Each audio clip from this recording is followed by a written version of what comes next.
नमस्कार, आप सभी का स्वागत है और हम इस समय मौजूद हैं गुम है किसी के प्यार के सेट पर, जहां पर हमारे साथ हैं आप सभी की चहेती कावेरी प्रियम जी। बहुत बहुत स्वागत है आपका। Thank you for having me. सबसे पहले आपको हैप्पी न्यू ईयर। आपको भी हैप्पी न्यू ईयर, सभी दर्शकों को हैप्पी न्यू ईयर।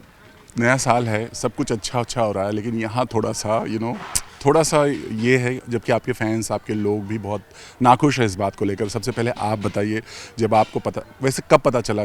मुझे भी एक्चुअली थोड़े दिन पहले ही पता चला and I was quite surprise. काफ़ी सरप्राइजिंग था बिकॉज टीआरपी भी अच्छी आ रही थी and everything was going well, but all of a sudden था तो हमने सोचा नहीं था, बट ठीक है।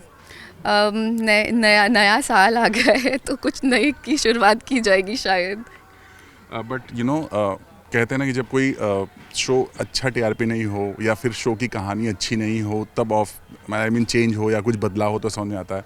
बट जब इस तरह से चीज़ें होती है कि सब कुछ अच्छा है, लोग बहुत पसंद कर रहे हैं, बट चीज़ें चेंज हो रही है और वो भी पूरा एकदम सारे स्टार कास्ट चेंज हो रहे हैं, तो ये बीइंग एन एक्टर कितना कितना बुरा लगता है? Actually see this is a part of life. मुझे ऐसा लगता है बीइंग एन एक्टर मैं अब ज़्यादा अटैच्ड नहीं होती हूँ किसी भी शो से। शुरू में ऑब्वियसली मैं भी बहुत अटैच्ड हो जाती थी और मुझे बहुत बुरा लगता था।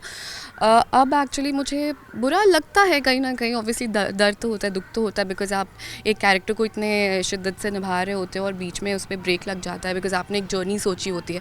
बट कहीं ना कहीं मुझे ऐसा लगता है कि एक कहानी की भी एक सीमा होती है। शायद वो कहानी ख़त्म हो गई हो या मेकर्स को चीज़ें समझ में नहीं आ रही हो कि आगे कैसे लेकर जाएं, या after all it's makers call. हम बस कठपुतली हैं, हमें जैसा बोला जाएगा हम वैसा करते हैं। So after all it's makers call and I respect there decision and I am very happy कि गुम के जो जितने भी ऑडियंस हैं वो उन लोगों को एक नई कहानी, नए किरदार देखने को मिलेंगे, एक नई शुरुआत देखने को मिलेगी। So I am very happy for them. ऐसा बहुत कम होता है कि शो से सारे स्टार कास्ट लगभग रिप्लेस हो जाएं, चेंज हो जाएं, नई कहानी, नए स्टार कास्ट आए। हाँ एक्चुअली ये बहुत मतलब एक दो सदस्य जाते हैं तो समझ में आता है, बट पूरी स्टार कास्ट रिप्लेस हो रही है तो इसका मतलब यह कि मेजर चेंजेस लाना चाहते हैं मेकर्स शो में एंड कुछ एकदम अलग करना चाहते हैं। तो जैसा कि मैंने कहा कि ये उनका डिसीजन है। और आप लोग की क्या बात होती है, क्योंकि सब जा रहे हैं तो आप सब जब बैठते हो तो किस तरह की बातें होती हैं कि अरे यार ये क्या, साल की शुरुआत नहीं है क्या? एक्चुअली कोई भी ऐसे नहीं सोच रहा है। आई think everybody is kind of happy only because उन्होंने अपना 100% दिया। अब चीज़ें वर्कआउट नहीं हुई तो ठीक है, कोई बात नहीं, बट अभी हम तो जो अभी लिख कर आ रहे हैं उसे 100% करने में अच्छे से इसको एक एंड दे, उस पर सब लोग फोकस कर रहे हैं। वैसे कोई सैड नहीं है, कोई सब हंसते खेलते ही शूट हो रहा है, बिल्कुल वैसे ही। अपने इस किरदार के बारे में क्या कहोगे? आशिका का जो किरदार है आपके दिल के कितना करीब है और क्या यहीं पर छोड़ के जाने वाले हैं आशिका को? नहीं एक्चुअली कहते हैं कि एक आर्टिस्ट होता है वो हर किरदार उसके दिल के बहुत करीब होता है और एक अपना भी वो पीस उस किरदार में छोड़ के जाता है और कुछ उनसे उससे उस किरदार से सीख कर जाता है।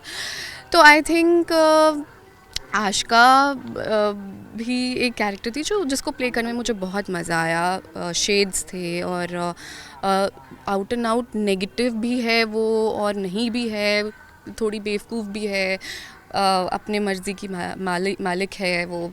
तो ऐसा किरदार मैंने पहले कभी किया नहीं था और पहली बार करने को मिला तो काफ़ी इन्जॉय किया मैंने। हर एक सीन में अपनी जान डाली है और आई होप ऑडियंस को अच्छा भी लगा हो, जहाँ तक मुझे पता है। बट हाँ, it's very close and I will be missing Ashika for sure. अच्छा पसंद किया तभी लोग आज कह रहे हैं कि ये क्यों हो रहा है, ऐसा नहीं चाह रहे हैं, आपके फैंस लोग नहीं चाह रहे हैं कि ऐसी चीज़ें हों।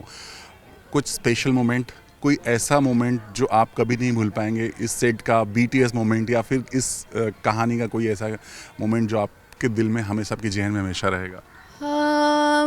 एक्चुअली मुझे ज़्यादा मौका नहीं मिला पूरी टीम के साथ काम करने का।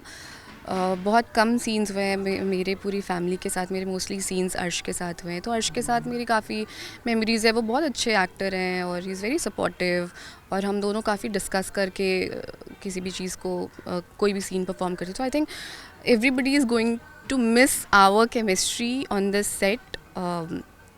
सीन के दौरान, बिकॉज मुझे फीडबैक्स जो मिले थे उस हिसाब से मैं कह रही हूँ. बट ऐसा कोई फ़नी मोमेंट, हाँ एक बार ऐसा हुआ था कि रजत, मेरी, सवी और अर्श हम सब की एक सीन हो रही थी और उसमें कुछ तो रजत ने बोला और मैं गुस्सा हो गई. एक्चुअली मैं नाटक कर रही थी और रजत को लगा कि मैं सीरियसली एंग्री हो गई हूँ और उसके बाद उसने सबके सामने मुझे सॉरी बोला था. तो ऐसा कुछ हुआ था. ओह, ये तो बड़ी अच्छी बात है, वो हमेशा याद रहेगा.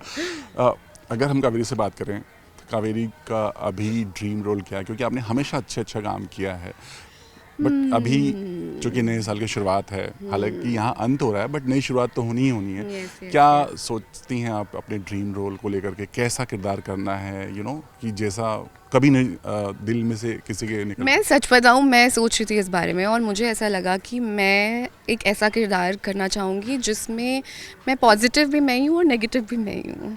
जैसे बेहद या डर टाइप का, जिसको मैं नेगेटिव हूँ बट मैं जस्टिफाई कर पाऊँ, उसकी बैकिंग इतनी सॉलिड हो.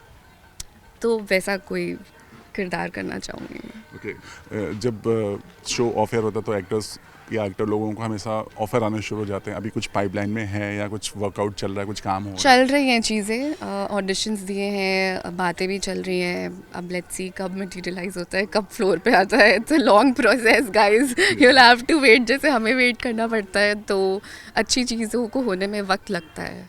तो आई होप कि वो चीज़ें जल्दी हों, बट इंशाल्लाह अगर हो गई तो बहुत अच्छा है. सभी फैंस को मैं बोलना चाहती हूँ कि बहुत बहुत शुक्रिया, बहुत सारा प्यार देने के लिए मुझे, और गुम है किसी के प्यार में की पूरी टीम को इतना सारा प्यार देने के लिए.